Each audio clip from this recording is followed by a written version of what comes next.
Nous avons vu dans le cadre du dernier chapitre d'Histoire comment est née la République romaine.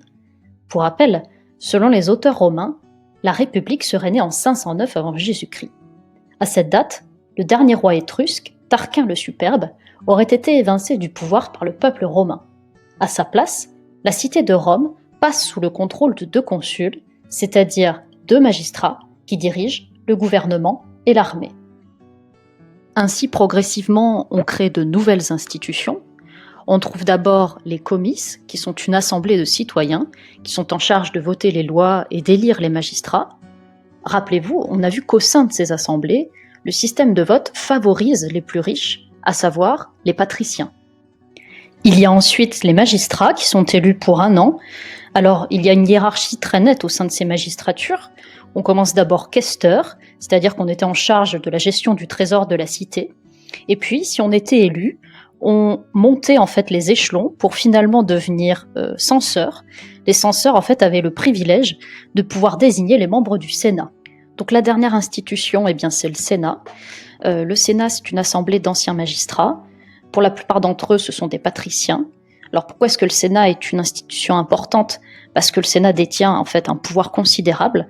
C'est les sénateurs qui dirigent la politique extérieure, c'est-à-dire que ce sont eux qui décident si oui ou non la cité de Rome doit rentrer en guerre, et surtout, ils contrôlent les magistrats. Ce système perdure jusqu'au 1er siècle avant Jésus-Christ. Il faut savoir qu'entre-temps, Rome a étendu son influence tout autour de la Méditerranée. Les guerres font partie du quotidien des citoyens romains, qui sont, comme on l'a vu pour Athènes, des citoyens soldats qui se doivent de défendre les intérêts de leur cité. Alors, Rome va d'abord conquérir l'Italie, entre le 4e et le 3e siècle avant Jésus-Christ, ainsi que le sud de l'Espagne. Elle va ensuite mener une guerre contre la puissante cité de Carthage, basée en Afrique du Nord, qui lui permet de s'emparer de ces territoires entre le 3e et le 2e siècle avant Jésus-Christ. Elle va ensuite conquérir la Grèce et d'autres régions d'Orient, ainsi que le sud de l'Europe. Enfin, au 1er siècle avant Jésus-Christ, la République romaine achève son expansion en terminant notamment de coloniser les Gaules, qui correspondent en fait à la France actuelle, sous le commandement de Jules César. Mais alors, qu'est-ce qui fait la puissance de l'armée romaine ? Alors rassurez-vous, il n'est nullement question ici de potions magiques, mais plutôt de techniques militaires qui rendent l'armée romaine quasiment invincible. Parmi elles, on connaît celle dite de la tortue, qui permettait aux soldats d'avancer vers l'ennemi tout en se protégeant mutuellement avec leurs boucliers.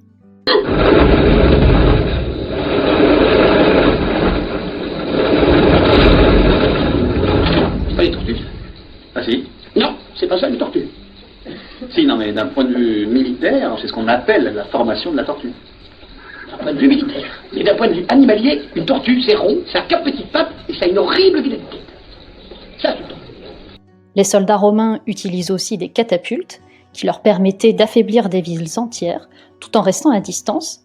Mais surtout, ce qu'il faut savoir, c'est que depuis le 1er siècle avant Jésus-Christ, l'armée romaine devient une armée de professionnels munis d'équipements offensifs et défensifs importants et qui répond à une discipline militaire stricte sous les ordres de généraux qui sont placés à la tête de plusieurs légions. Ainsi, on peut se poser la question, pourquoi est-ce qu'au 1er siècle avant Jésus-Christ, la République romaine est-elle menacée ? Alors en fait, cela fait maintenant quelques années que la République connaît une crise majeure. On trouve 2 partis qui se déchirent. D'un côté, les populares, qui aimeraient que la République change son fonctionnement en intégrant notamment les citoyens les plus pauvres. Et de l'autre, on trouve les sénateurs qui, eux, au contraire, aimeraient maintenir leurs privilèges. Dans ce contexte agité, certains généraux galvanisés par leur victoire vont tenter de prendre le pouvoir. C'est notamment le cas de 2 d'entre eux, Pompée et Jules César. Alors Pompée, lui, c'est plutôt un défenseur des intérêts du Sénat. On lui attribue le qualificatif de Grand Pompée suite à ses nombreuses victoires militaires en Sicile, en Afrique du Nord, en Orient, où il va notamment prendre l'Asie mineure et la Syrie. Et puis surtout, il va débarrasser la Méditerranée des bandes de pirates qui gênaient le bon déroulement du commerce. De son côté, César va plutôt défendre le parti des populares qui souhaitent réformer la République.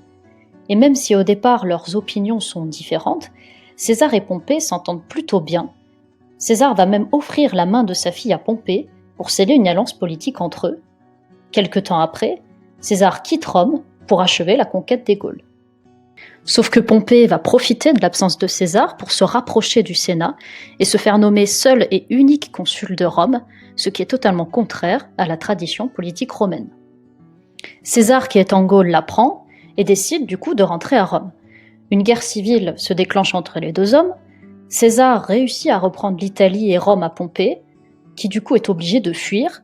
Il va d'abord en Grèce, puis en Égypte, où il croit être en sécurité, mais en réalité le pharaon finit par lui trancher la tête pour s'attirer les faveurs de César. J'ai venu, j'ai vu, j'ai vaincu. Veni vidi vici.